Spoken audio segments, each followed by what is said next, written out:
So I'm going to be doing a seafoam shawl, and I got Barocco Remix, and this is got nylon, cotton, acrylic, silk, linen, which is perfect for the seafoam shawl. I'm really looking forward to seeing how it turns out.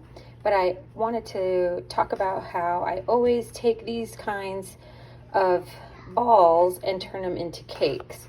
I wind them up and turn them into cakes. It's just easier for when I'm knitting to have the yarn come like this versus going, in this oval. And when I have it in my project bag, it's just easier to work with.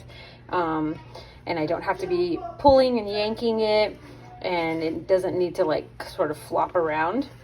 And then I also always work from the outside of the ball, and I don't pull from the inside of either one of these kinds.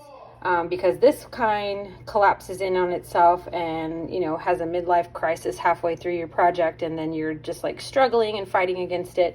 And then this one, I like to pull from the outside because it keeps the middle of the yarn protected, and then you don't have to worry about it getting fuzzy on the outside when you're putting it in and out of your project bag, and it doesn't get worn out fast. And so it just keeps everything protected. You're using it a little bit at a time, and if a project is taking a while, then you've got it protected inside. So